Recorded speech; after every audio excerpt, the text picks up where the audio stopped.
Hello, welcome to the Daily Politics. Labour say they will hire 10,000 extra police officers paid for by reversing cuts in capital gains tax. But why didn't the Shadow Home Secretary know how much the policy will cost? It was the dinner date from hell, according to EU sources, but should we really believe the account of a spurned lover? It was 20 years ago today that Tony Blair marched down Downing Street, cheered by adoring crowds. But what's the legacy of Labour's most electorally successful leader? And an installation artist has been commissioned to chronicle the general election. What will Cornelia Parker make of the contest?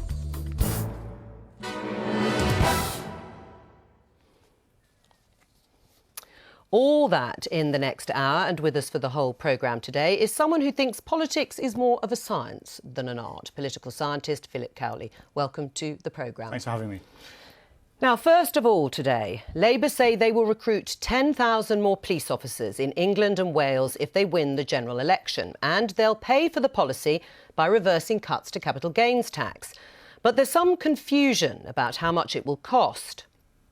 In a radio interview earlier this morning, Shadow Home Secretary Diane Abbott said the sum was only £300,000, but that would only amount to £30 per police officer. She then corrected herself and said the figure was £80 million. But it seems that too was wrong. In a further clarification, Labour said it would in fact cost £300 million a year by 2021-22. Now, in the past couple of hours, Jeremy Corbyn, the Labour leader, was asked about that figure and Diane Abbott's interview. She corrected the figure, and that's the figure, and it will be paid for by not going ahead with the cuts in capital gains tax. And is it a bit embarrassing that your Shadow Home Secretary got the numbers wrong? It's obviously trying to get voters to put their trust in you in this election. Not at all. We've corrected the figure, and it will be absolutely clear now, today, and in the manifesto. I'm not embarrassed in the slightest. Well, that was Jeremy Corbyn, the Labour leader, obviously following an earlier interview that Diane Abbott, the Shadow Home Secretary, had done about the figures on policing. And I'm happy to say that Diane Abbott is here with me now. Despite what Jeremy Corbyn has said, it is embarrassing. It's embarrassing that you don't know your figures on a key policy. I do know my figures, and as you will know, I did 7 interviews that morning, and that was the 7th, and I misspoke. But I do know my figures. You didn't know them in that interview. Let's have a listen to it. In fact, it was with LBC and Nick Ferrari. Let's just take a listen and viewers can make up their own minds.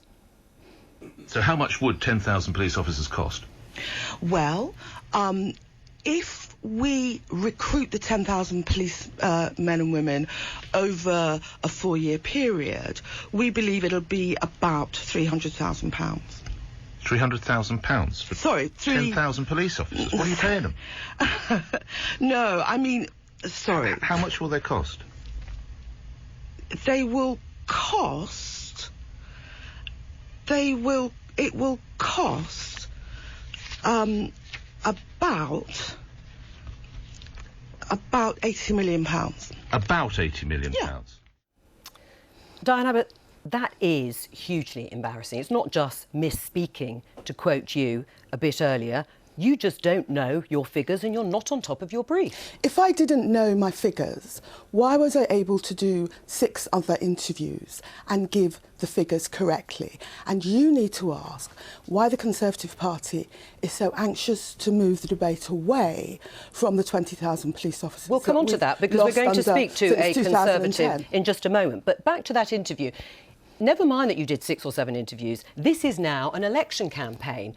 Front benchers and government ministers are expected to do reams of interviews. This was a major policy announcement for you.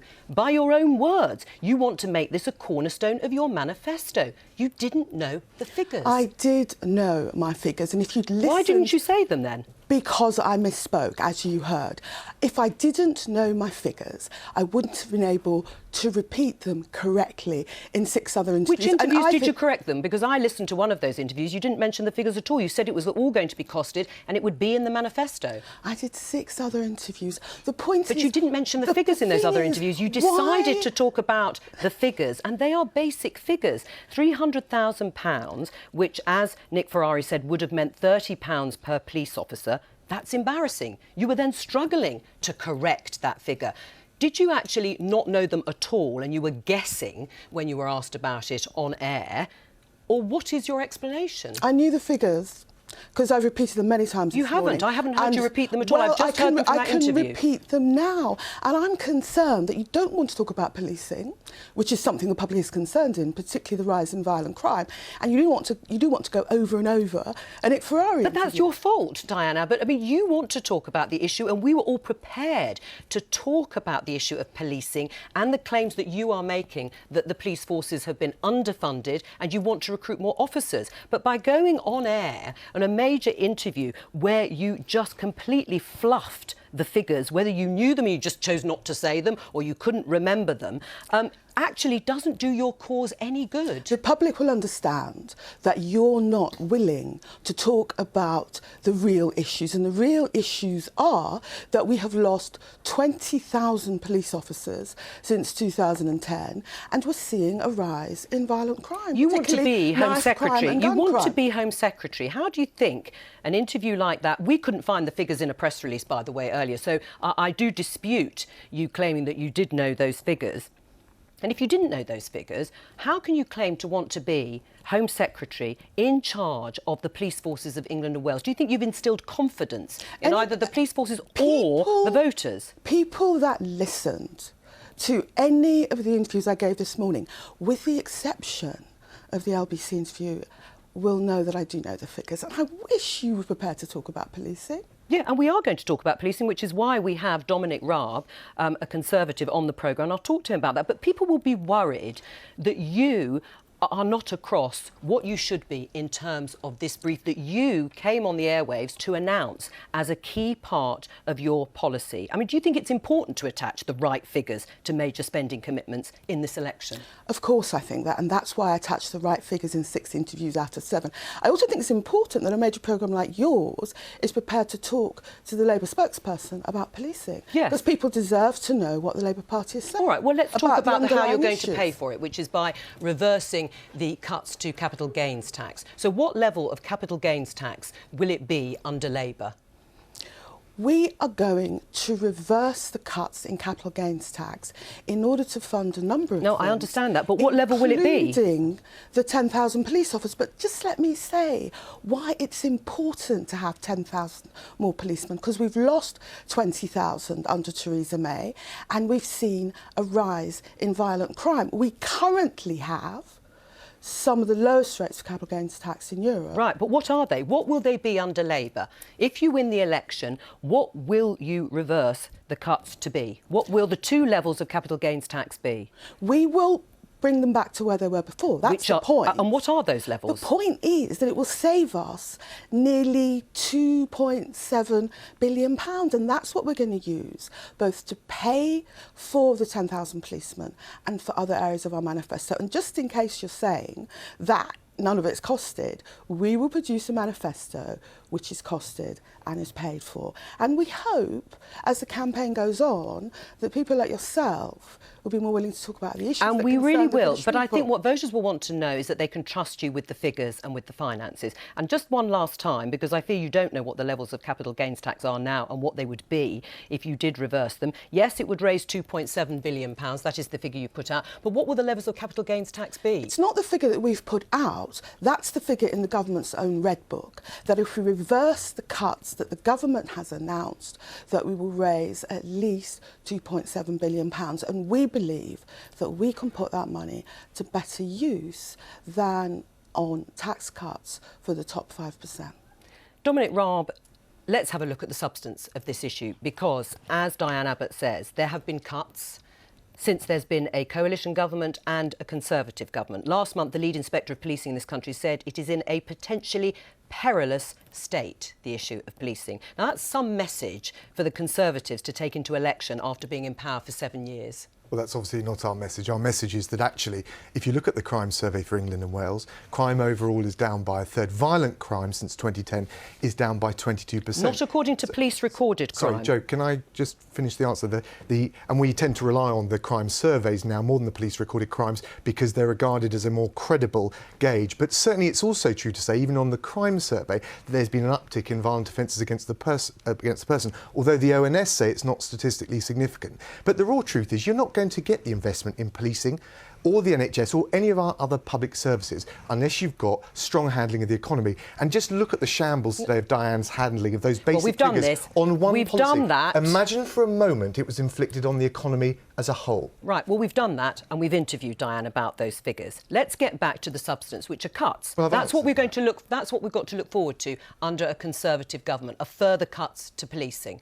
Is that right? No, look, so there aren't going to be any further cuts to policing? Jo, I was asked to come on to talk about Brexit, but I'm very happy to talk about crime. You'll get our proposals when the manifesto comes out, but at the moment, look, we're happy to talk about our record. Yes, there have been some difficult decisions when it comes to police budgets. Police budgets have shrunk by 22% on average. What the public care about most is what's happening to crime, down by a third, violent crime down by 22% on the Crime in England and Wales survey. Those are the facts. Right. But even the ONS says there is a measurable increase in violent crime. They said it was statistically insignificant. No, they also said there was a measurable increase. And you will know that violent crime, particularly gun crime and knife crime, is what frightens the public I agree, most. but it's down by 22% since you guys were last on the The watch. ONS and says you it's can't gone up. answer the basic figures. How are you going to pay for this? Or how many police you're going to put on the street? You can't answer questions about your record in losing police officers since I can. I can say, look, we've made some difficult decisions, but crime down overall, violent crime down by 22%. So why is the independent watchdog warning that what is happening is an unconscious form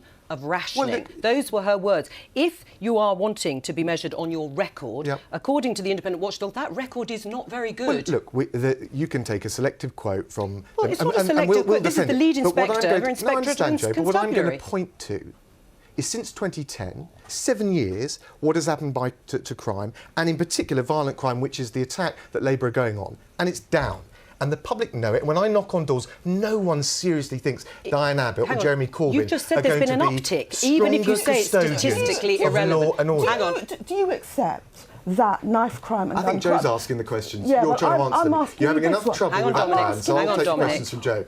Do you accept that knife crime and gun crime has gone up in the Metropolitan Police area? Well, Are you denying that? Sorry, Diane.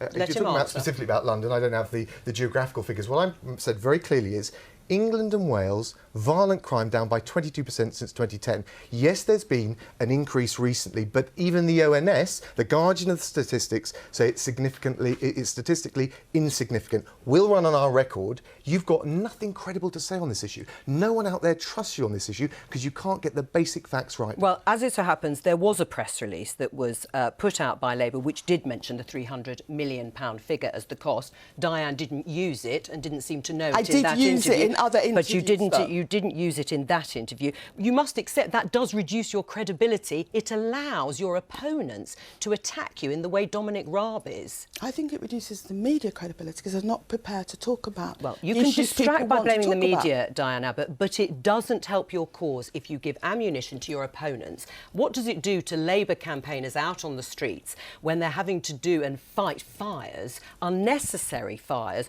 on a key bit of policy from Labour? What people want to know is what this government's going to do about the rising gun crime and knife crime in areas like London. And this is what we're not hearing from Dominic Raab. Right. I mean, let's talk about the Notice figures I'm not again. a London Hang on. MP. Let's talk about the figures, though, broadly.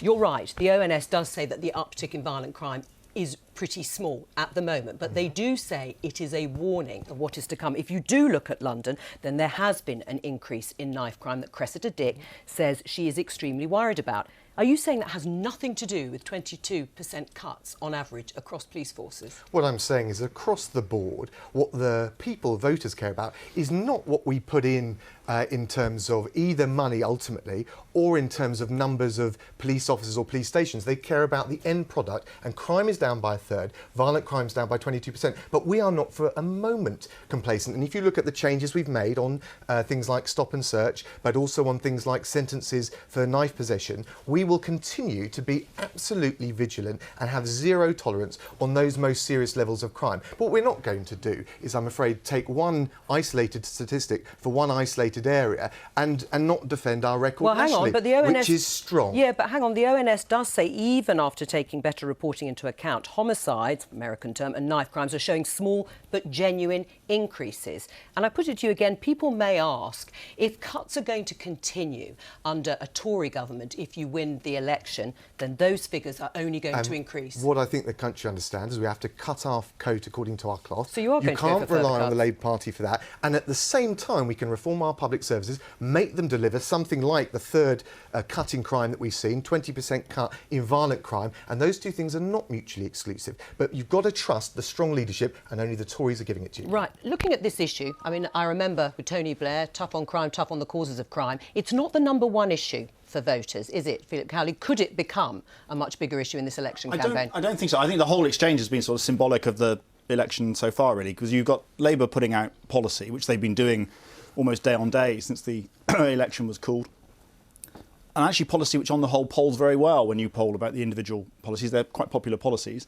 And the attack then comes not on the policy detail, but on whether Labour can deliver the policy. And that basically is what we're going to see, I think, week in, week out for the rest of the election. And I think that's why, if there is a import to Diane's suboptimal interview this morning, that's it. It's because it speaks to competence, which is the attack line that the Conservatives are pushing. So in the exchange we've just had, it's all been policy detail against competence.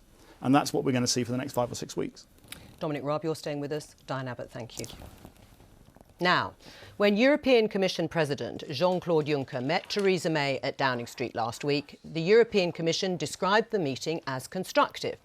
But an alternative account of the meeting appeared in a German newspaper at the weekend. In it, an EU source was quoted as describing Theresa May as being in a different galaxy, and that Mr Juncker was 10 times more sceptical about the prospects for a deal on leaving the meeting.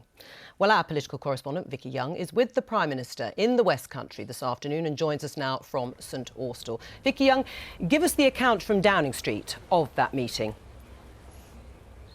Well, they say they're not going to get involved in any kind of briefing war. They say that they do not recognise what has been said. I think what's interesting is they are going to have to get used to the idea that they're not in control of this process. We've seen since the EU referendum vote last year, really, that Theresa May has been able to, up to a point, dictate what's been going on. Even when she was forced to take legislation through the House of Commons, she was still able to do that. But now, of course, now that this negotiation starts to get underway, there are going to be two sides to this story. Now, they will not be very pleased, of course, that this version has been leaked out by whoever did that. But they say they will continue to approach this in a very constructive manner. They've been very careful with their words as they go into all of this, saying that they want Brexit to be a success. They don't see there's any reason why it won't be. But of course, now that is being challenged by the other side. Right, and tell us a bit about why the Prime Minister is in St Austell. Beautiful backdrop, by the way, behind you there, Vicky. Yeah, it is quite nice here today. She's just arrived, her and her entourage here in Mevagissey. She's already been down to St Ives in the west of Cornwall. No coincidence she's come here. This used to be Liberal Democrat stronghold and heartlands, but the last election they were really washed away in a blue tide, with the Conservatives taking every seat in Cornwall. Theresa May is here to make sure that there is no chance of a Liberal Democrat comeback. And again, really a pattern we've seen already, coming to areas where there has been a vote in favour of Brexit, and there is also here a sizable UKIP vote, and the Conservatives are confident they can attract some of those people who will look towards Theresa May, they think, as the person to deliver Brexit. But it will be interesting to see how the kind of stories we've been hearing about the difficulty she could face in the negotiations to come, how that will go down. It could well help her in some ways. The Conservatives certainly hope so, that people will look and say, look, these negotiations are going to be very tough. She has promised to deliver for Britain, and in areas like this which voted to leave, they may well look at her and see that as a vote winner. There's no sizable Labour vote in these areas, so she's very much seeing this as a contest really with the Liberal Democrats. They say that even though they are very much the pro-EU party in all of this, they say that in local elections they've done well, even in areas that voted to leave. But I think the Tories feel pretty confident that they were able to hold on to many of the seats in the southwest. Vicky Young, thank you very much. Well, Dominic Raab is still here in the studio, and joining us now from Brussels is the Irish MEP and Vice President of the European Parliament, Mairead McGuinness. Thank you for joining us, Mairead. So the gloves are off. EU officials are now briefing against the UK in the European press. Is this the way you think the negotiations should be conducted? Well, look, that's a tabloid version of probably what is going to have to happen over the next couple of weeks, which is that both sides have set out their negotiating priorities. The Parliament, the Council and Commission are very clear. Obviously, the United Kingdom is in the middle of an election campaign, so I think we're going to have to wait for some time before we see absolute clarity from the UK side. But I think both parties to these negotiations know that we have to reach agreement on a number of issues, that we have a certain amount of time in which to do that, and that we do have to get on with it. My own view is that the real negotiations cannot start possibly till July, or indeed maybe after August, so that will tighten the time frame. But in a sense, preparatory work is what's really important. So the Council meeting at the weekend is crucial because of the clarity it's delivered on citizens' rights, on budgetary issues, and indeed on the Island of Ireland question, which from my side is a real priority. Yes, and we'll but get also on to that. From Can I just come in here, because just just say to the refer volume is quite low in my earpiece, with apologies for that, but I'm hearing you quite faint. OK, I will shout as loud as I can without it being embarrassing in the studio, and we'll turn it up, hopefully, at your end. You said that this was sort of tabloid gossip, but actually there was an article in the Frankfurter Allgemeine, which, as far as I know, is a broadsheet newspaper in Germany. So do you think that this sort of tone, that those sorts of comments that were briefed to the Frankfurter Allgemeine is the way the negotiations should be conducted by the EU? Well, clearly there were a number of people at this famous dinner, and what hasn't been discussed is the food, but obviously the words were discussed. And what has emerged is apparently, and I wasn't at the dinner, I can only reflect on what I've read in the English version of that article you reference, is that there was a sense in which, while they sat down together, both President Juncker and Prime Minister May, that there were perhaps not a meeting of minds on the issues. There may be a view from one side that there's no understanding.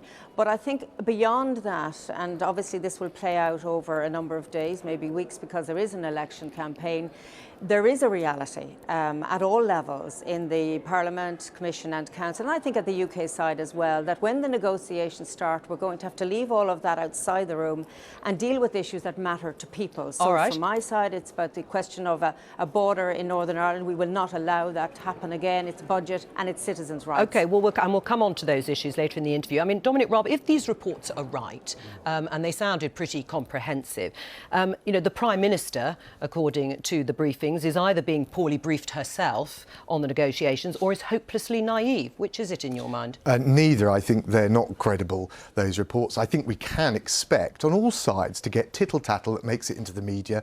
And I think the key thing, as Mairead McGuinness has done and I will do on our side, is to stay resolute and defend the issues that we think need defending. Theresa May is not going to be pushed around, but equally be constructive, sober and positive going forward. And actually, if I could just say, in contrast to the media tittle-tattle and that made it into that German newspaper, the EU have finalised their guidelines. If you look at that compared to the UK letter to Donald Tusk, we probably agree on around 2/3 of issue, which means we're going to have 2 years on the final third. Lots of gaps still to bridge. But if you are going to have tough moments in a negotiation, who do you trust to lead us through it? And I would say that Theresa May has got that firm hand on the negotiation. And I know that obviously is your line, but if you're looking at, if you're looking at the terms and the tone of the negotiation, even Mairead McGuinness has said there wasn't a meeting of minds, and clearly there wasn't. But it's the start of the negotiation, isn't it? I accept that, but this idea of Theresa May continually saying we want to make Brexit a success and saying and asking Jean-Claude Juncker to say the same, I mean, that is naive. He doesn't want to make it a success. We know that. He needs to make it look less attractive to leave the EU than it is to remain part of the EU. So isn't that a naive thing to say and expect from the EU partners? Well, I think economic masochism would be politically counterproductive for the EU. I want to see a deal. But that's not what they want either, obviously. Hold on, Joe. And Jean-Claude Juncker isn't the only voice in this. And I was reading the speeches in February that Mairead McGuinness made about the need for win-win. For example, the Irish will not want trade barriers to go up because that'd be very damaging for agriculture to the UK market. I think there is huge scope here for win-win. Let's not focus on lose-lose. Right. Well, Mairead McGuinness, do you agree with that? I mean, if the negotiations continue down the lines of Theresa May being on another galaxy, and as you say, there certainly wasn't a meeting of minds when they met then, but actually it will end up with economic masochism on the side of the EU if they make it difficult for the UK. Well, look, let's be very frank. Theresa May is in an election campaign. The European Union of 27 are on a campaign where they're united to deal with Brexit. What's very clear in this Parliament is people have gotten over the shock and upset and disappointment and anger in some cases, and are very pragmatic now about setting out what the issues are. And I hope that we can reach a good agreement, but it does require us all to stand back and look at the issues. So first of all, there has to be some progress on the withdrawal agreement. I do believe we're going to need a transition period, as the Parliament has set out, and we want to have a good trading relationship, but there's no doubt the situation after Brexit cannot be the same as today. And that's where there are some very, I think, difficult negotiations ahead. First of all, for people to recognise that, and to some extent the reporting of that particular dinner may do no harm, that there were different views coming and perhaps that there was no meeting of minds, because it may focus minds after the election campaign about what can be achieved and how that can be achieved. Right. And really, I always say, if we put people first, then I think we can work towards solutions that are good for the European Union and that perhaps don't harm the United Kingdom, because after all, you've made the decision. We have to deal with the consequences of it, and we don't want to see the European Union of 27 disunited. And from an Irish point of view, we know very well that our issues will only be defended and won by the EU 27 sticking together. Right, so you know, when you look at Ireland's position, whose side would you say you're on then, Mairead McGuinness? I mean, is it your biggest trading partner with which you share a land border, or is it Jean-Claude Juncker in Brussels on the 27?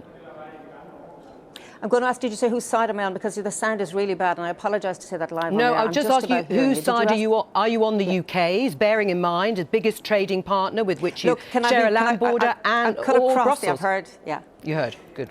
Look, in terms of sides, and I've said this to Minister David Davis, the Republic of Ireland, we are part of the European Union of 27. Our Taoiseach has made that abundantly clear. We sit on that side of the table and we negotiate with the United Kingdom. Now, we have a long history with the United Kingdom. We're neighbours, we're traders, as you are with us. And we both value that relationship and want to make sure it's not deeply damaged. Our agri-food sector, our farmers would be really, really badly affected. So when it comes to sides, I think you have to understand there's two sides to the negotiating table, and we're firmly with the EU 27. But it allows us also, because we're close to the United Kingdom, to understand fully the issues that affect both of us. But if you want absolute clarity, we're with EU 27. Let me put that. Dominic Raab, earlier Mairead McGuinness said there has to be some progress made on the withdrawal, on the divorce bill. And without some sort of progress made, they're not going to talk about an EU trade deal. Do you accept that now, that it has to be done in stages? Well, look, I certainly welcome the fact that the EU position has shifted from saying we need to tie up all the details of the exit deal before we move on. Now they're saying we need to make some progress.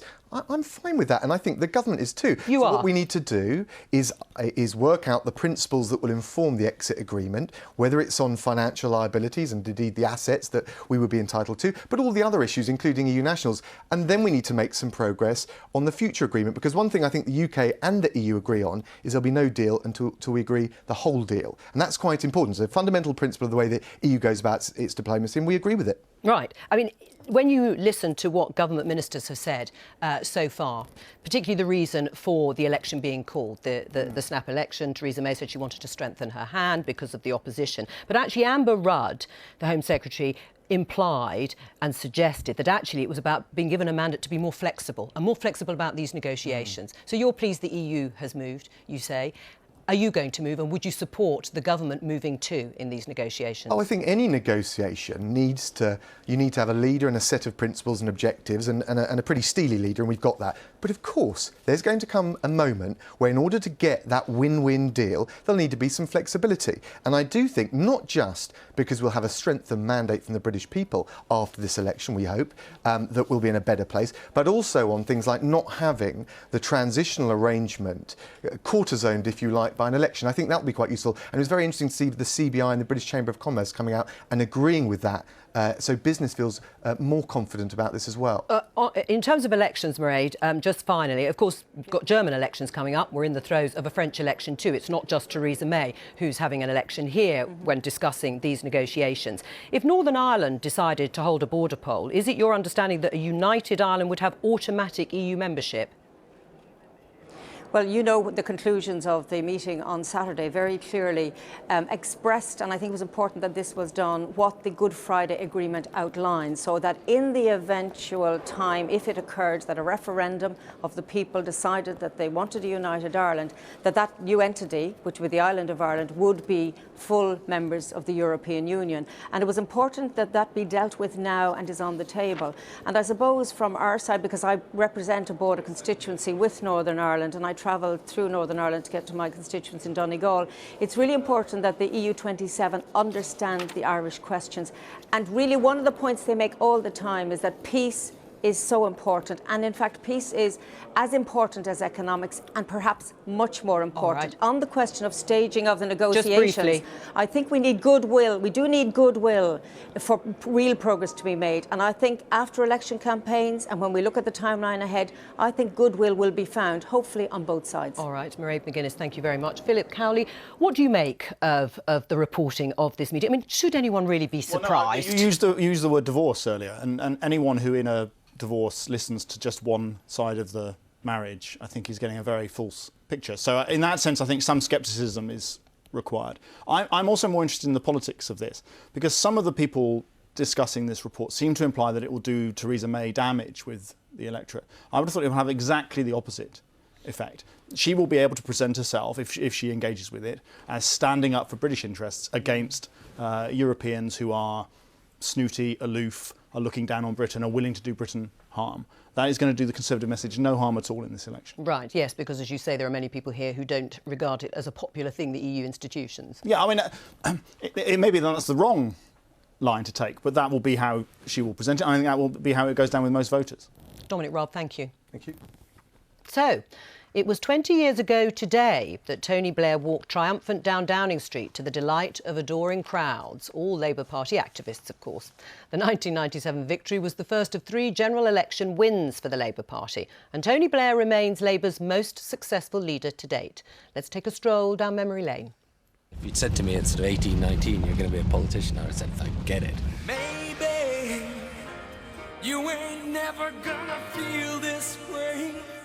You ain't never gonna know me, but I know you. Things can only get better. I sometimes lose myself in me. I lose track of time, and I can't see the woods wrong. Piccadilly Circus flashing on the screen there. The Labour victory.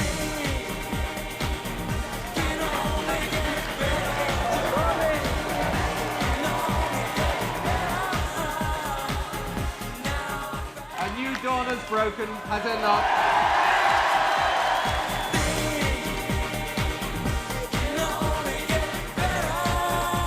It has been an immense privilege to serve as Prime Minister of the United Kingdom over the last 6.5 years. 2 of the new intake of Conservatives MPs with us, Andrew Lansley, MP for Cambridgeshire South, and Theresa May, the new Member of Parliament for Maidenhead. Good morning.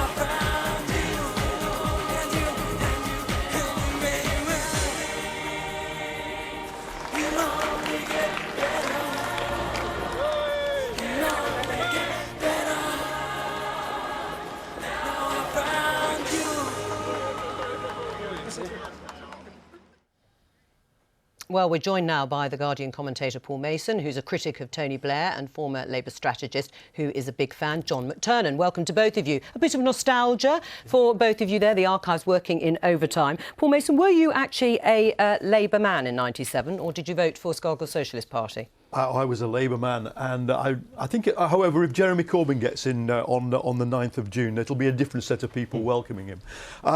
Yeah, I can remember. I was there the next morning at work and on a business magazine where, you know, the sort of rank and file were voting Labour and the bosses were die-hard Tories, and it was a joy.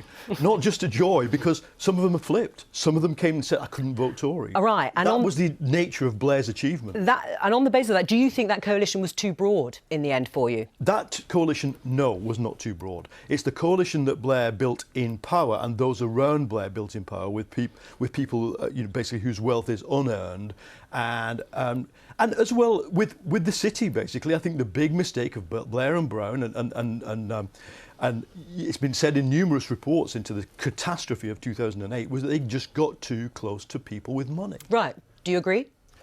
I want to agree with part of what Paul said. I want to say that the biggest failure, I think, of the Labour government under Blair and Brown was that we drifted too far from the unions, from the industrial wing of the movement. The TUC and the unions did need modernising. We offered a great agenda for working people, but I think if we'd invested more time in the union movement, modernising that, I'm not saying that I endorse everything that Paul said, but I think that there was a mistake there, and we're paying the price for it now. Jeremy Corbyn was put into power, or Ed Miliband before him, by weak and failing unions. And right. The union movement, they should be stronger and more representative than it is now. Should Tony Blair have been bolder? I mean, were those 5 pledges you made just too modest? No, you should always under-promise and over-perform. And I think in his actions, you can't fault him in terms of the, just tax credits, a fire hose, playing on rising inequality, the things he achieved, which people thought weren't possible. The modesty reflected the modesty of what people believed government could do. In the end, the government achieved, and we could do the list. I don't want to do the list, but I think he was bold, and people, the biggest reason people criticise him is for his boldest foreign policy moves, so he never lacked a boldness. Yeah, but on domestic issues, I mean, Paul Mason, I'll list some of the achievements, John McTernan would have done, but, the minimum wage, building new hospitals and schools, devolving power to Scotland and Wales. Do you concede that New Labour, Tony Blair and Gordon Brown did have a long list of achievements? Not only concede it, I celebrate it. And at the time, you'll remember, there was a debate within New Labour over top-down Fabianism versus bottom-up community politics. Charles Clarke, if you remember, raised this as a critique of Blair. And that would be a critique I think us on the left would share with that element of Blairism, because while he's doling out all these things from above, what's happening is that millions of working-class votes are moving away from Labour because they just don't feel that they're being empowered by it, I would argue. Right, you're nodding, so you agree with Paul Mason then? I mean, no, I don't agree with that analysis. That forgets John Prescott's great achievement. John Prescott brought in the Decent Homes programme, 2 million council homes modernised. Also, he brought in brownfield development. The city revolution. If you go to our major cities, they are a great success now because of the work of John Prescott and Tony Blair. So why are there such staunch critics of Tony Blair like Paul Mason? If it was such a great success at every level, you seem to be implying, why is there so much visceral hatred of Tony Blair? In my view, sometimes you can win too much. The Tory party have taken a long time to recover from Thatcher's great victories. She won so much, they then ran from her for 20 years. The same thing I think is happening in the Labour Party. There's almost a collective nervous breakdown that Tony won too much and too well, and that spooks people. Right. Do you agree with that analysis? I think I agree with part of that. I mean, one of the things about 1997 was that, and one of the reasons those pledges were so modest, is they were desperate to come in and fulfil those pledges. They were desperate to avoid the betrayal myth, which has hampered the Labour Party since Ramsay MacDonald. So they under-promised and hoped to over-deliver. And then I think the problem was the majority was so great that why are you just doing these modest things? I spoke to one Labour MP shortly after 97 who said he got his first betrayal letter within a week of being elected. And this idea that, which some people have, we haven't yet talked about it, but that all the problems began with Iraq in 2003 is just not true. The left was already fairly bitter about Labour, even by the 2001 election. All through that period from 97 to 2001, you can find complaints that Labour was selling out They weren't achieving the change that had been promised. And actually, they did achieve the change that they promised. It's just because of the majority, people had this perception that Britain was going to change overnight. Yeah, and do you accept that? They didn't expect that big a landslide, and in the end, they could have reformed things in a much bigger, more meaningful way, but they hadn't planned for it, and they didn't want to make the mistake. And the left of the Labour Party have unfairly criticised them for it. Look, I don't think you'll find that the left is obsessed with the underachievement aspect. It's foreign policy. From my point of view, it's Iraq, number one, and then it's the lead up to the catastrophe of 2008, because it wasn't just that they misregulated under-regulated is the claim. And, Tony Blair makes this speech in 2005. I got called to go and cover it. He was attacking the FSA for being too hard on the city. Well, if you do that and the economy explodes, no wonder the people who pay the price, which is ordinary people, say, hold on a minute, never again you're going to do that. What about John McTernan and the open door policy on Eastern European immigration in 2004? Was that a mistake now looking back? That was one of Tony Blair's greatest single achievements. The people who joined the European Union had the right to come and live in Britain. Were we going to deny them? Were we going to deny them the right to work in Britain when we had jobs vacant and needed people to come here? That's the first thing. The second thing is cementing the accession countries into the European Union in that way was a way of strengthening our geopolitical position. They were members of NATO and members of the European Union. We want those countries to be part of us, not like the Ukraine balkanized by Putin. Paul. You see, I disagree with that. Although, in hindsight, I think that my disagreement is stronger. I think what we did is, first of all, he opened the door. Second, they underprepared people. They said, not many will come. Millions came. And then what they did is that they kept denying that it was having any downward impact on people's wages and conditions and their concept of citizenship. Because this is an abstract concept of citizenship. We don't care that your granddad worked in this factory and your dad fought in the Second World War. Somebody else can arrive with the same citizenship as you. And I think people were just underprepared by us, the Labour movement and Labour Party, for that shock. And is that what has, to some extent, boosted support for the left and for Ed Miliband first as leader and then Jeremy Corbyn? Well, and also for Eurosceptic parties on the right. I mean, one of the really interesting things, there's been a Twitter feed recently which has been reliving, called New Dawn 1997. Oh, no. It's been reliving the 97 election day by day. And what's really interesting is the extent to which Euroscepticism was there, bubbling away with the referendum party at the time. Let me make one other point about 97. We just saw people walking into Downing Street on the day Tony Blair became Prime Minister. Today, for the first time, I saw a map that the Labour Party had prepared of the route that he would take, where everyone would be. I mean, a proper full... That didn't happen spontaneously. That was planned to the very last detail. Absolutely. Nothing on that scale is happening in today's election because it's a snap election and everyone is flying by the seat of their pants, which is why you get mistakes like this morning over police numbers and why we've already had 5 or 6 comparable gaffes in a way that didn't happen in 97. Will Labour ever win a landslide election again? Well, I think people are writing the Labour Party off are forgetting that 20 years ago people were writing the Tory Party off. Even about 6 years ago, in fact 2 years ago, people were saying you'd never have a majority government in this country ever again. I think we're about to prove that one heartily wrong. So, this sort of stuff about writing parties off is for the birds. All right, gentlemen, thank you very much. Thank you. Can you be a Labour MP if you're not prepared to support your leader in becoming Prime Minister? Well, Labour MP John Woodcock thinks so, and he wants to be a Labour Party candidate again. Here he is talking to some of his constituents. I don't think he would be fit to be Prime Minister, even if it were possible that it was going to happen. We know that it isn't, but to try to reassure people like you and your son, I said, I'm Labour, I'll always be Labour, and I will stand up for the Labour Party in Parliament, but this isn't right. And so if it came to it, I wouldn't allow it to happen, not with my vote. And John Woodcock joins us now from Carlisle. John Woodcock, there's a Labour NEC meeting tomorrow. Are you worried you're about to be deselected? Well, I really hope I'm not, because like so many of my Labour colleagues across the country, I have, after recovering from the shock of the election being called, we have been working our socks off.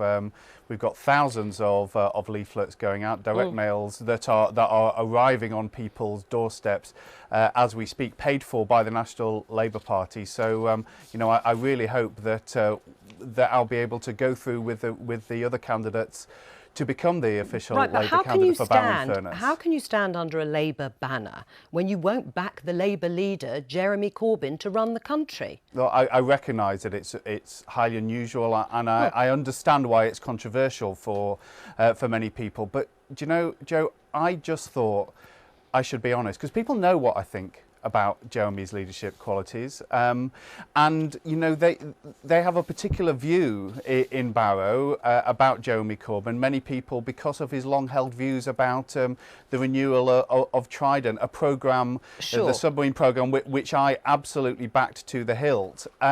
And so I thought, rather than being asked the question and having to fudge it like I would have been doing for 6 weeks, I thought I'd be honest about what being I'd honest, but being honest and saying I will not countenance ever voting to make Jeremy Corbyn Britain's Prime Minister, you can't stand as a Labour Party candidate, can you? I mean, he wouldn't have your vote.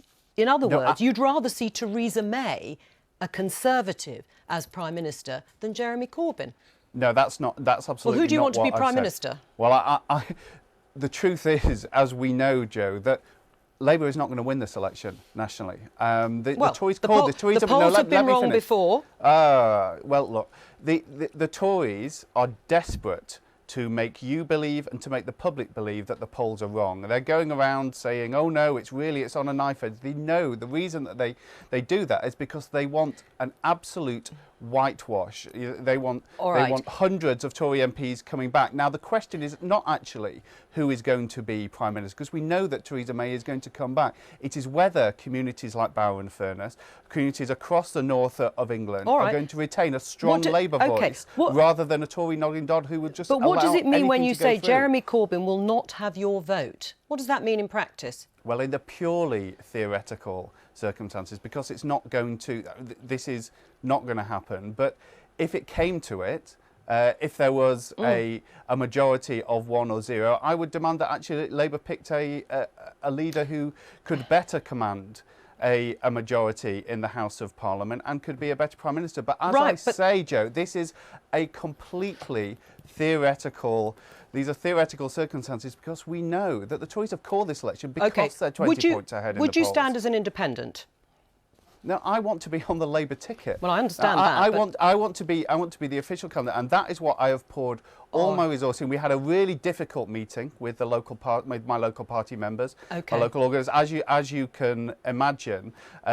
Strong views were had, but then we came out of that meeting resolving to do the very best we could to keep the Tories out of power. And it's ironic, I have to say, that actually many of the people who talk about a progressive alliance, although it seem to be the ones who want to stop me being the candidate in Barrow and Furness and absolutely hand the seat on the plate to the Tories. All right, I don't want to see that happen. I'm going to have to finish it there. Thank you very much. Philip, can he really be the Labour candidate in this election? I'm sceptical. I mean, if only because that theoretical question of who you back is not an unimportant question. Well, if there is critical a if vote. you're a candidate. I mean, you do need to decide which party and which leader you're going to be. When it comes to a vote of confidence, who do you back, even if it is maybe theoretical? Where I have some sympathy for John Woodcock is that he's not actually saying much more than privately lots of Labour MPs are saying. But there is a difference between private and public. Absolutely. And even publicly, when they're going on doorsteps, what a lot of Labour MPs are saying is Jeremy Corbyn is not going to become Prime Minister. There's going to be a Conservative government. You can have me as your Labour MP. I will stand up for the area. You don't want a massive Conservative majority. In that sense, that bit of the Woodcock message is being said by a lot of incumbent Labour MPs knocking on doorsteps all over the country.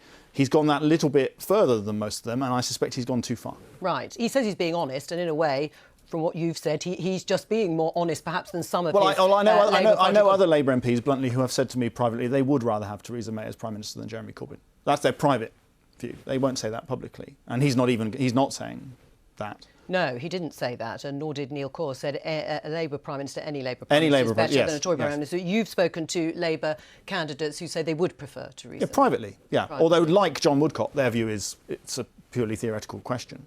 Well, we'll know the result. And we know that in June, sure.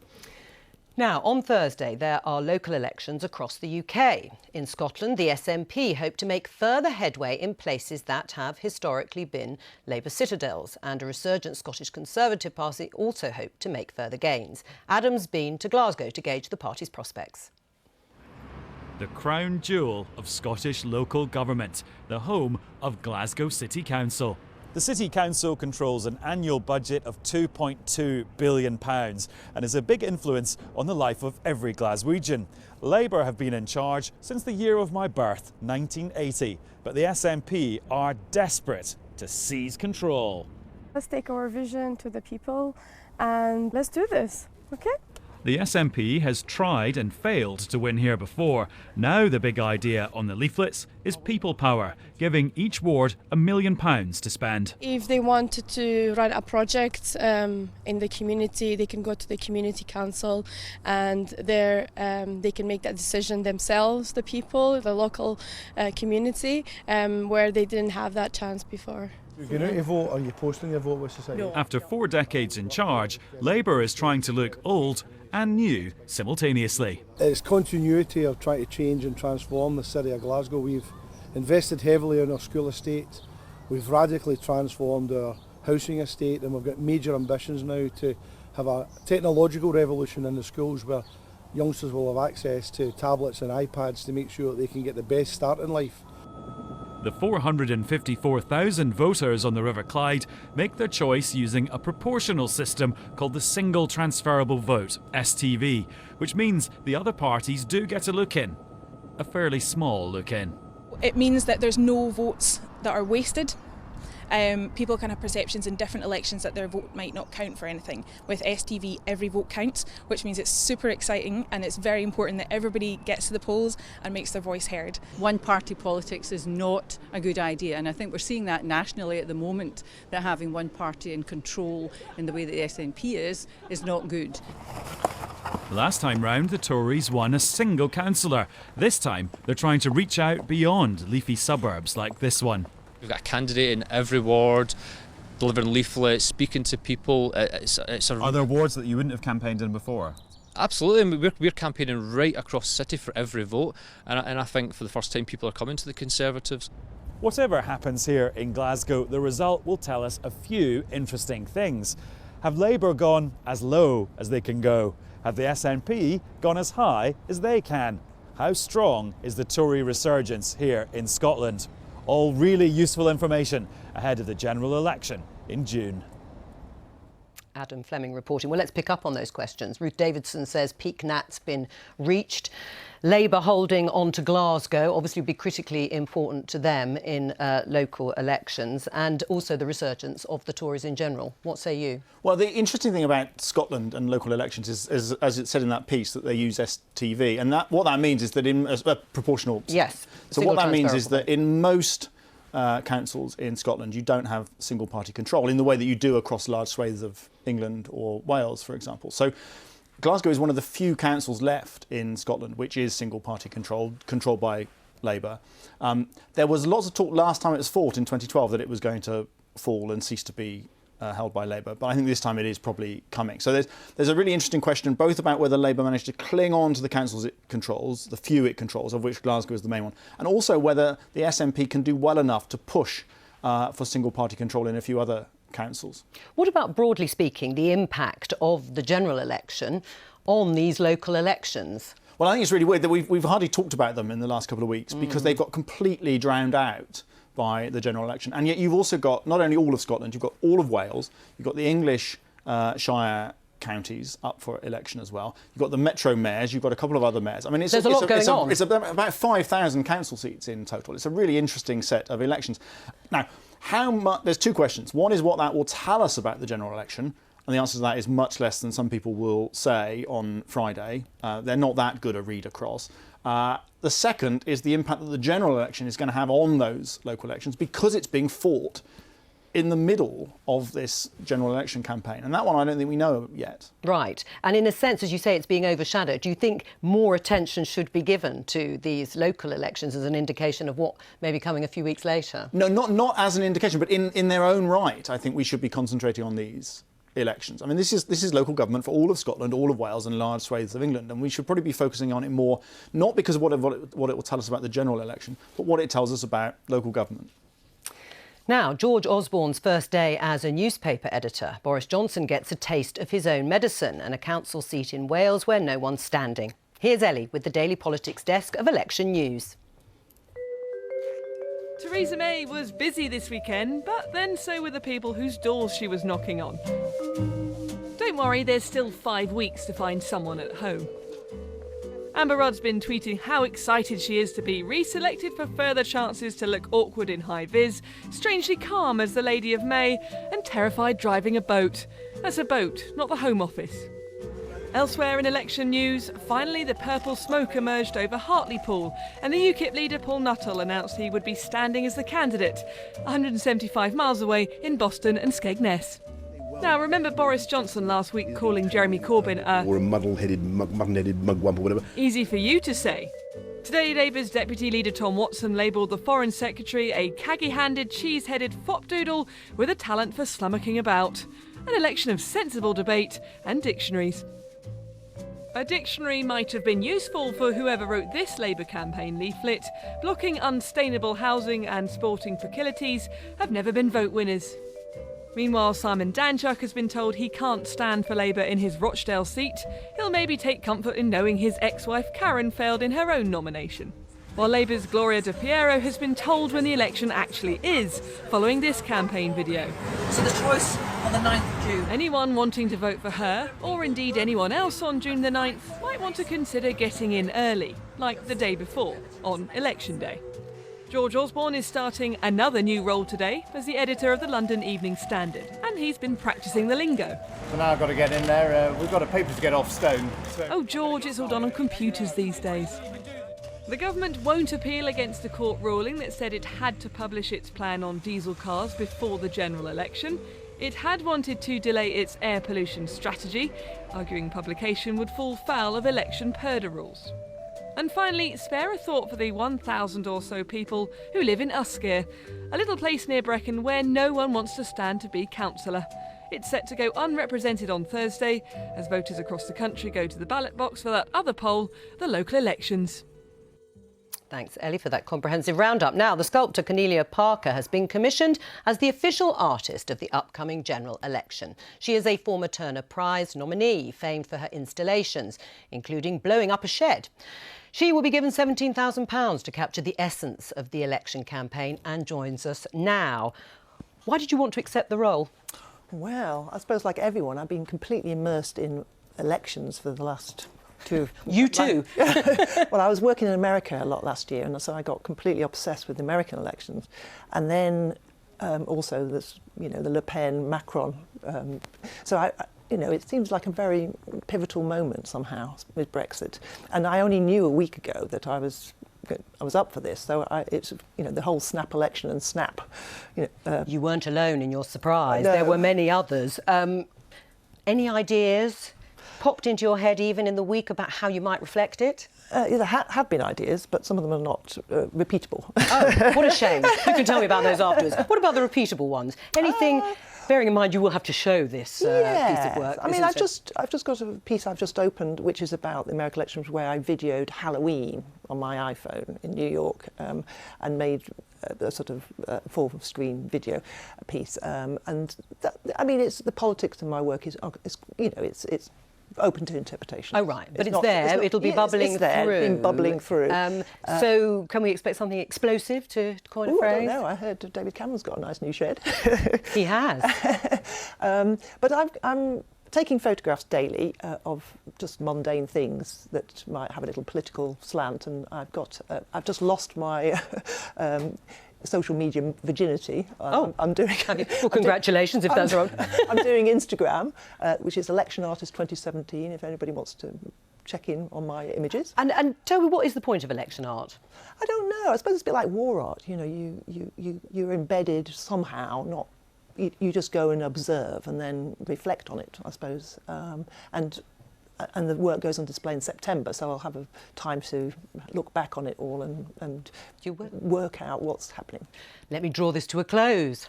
That's it for today. Thank you to all our guests, but Philip Cowley, thank you very much for being guest of the day on a big news day. The 1 o'clock news is starting over about now. Bye.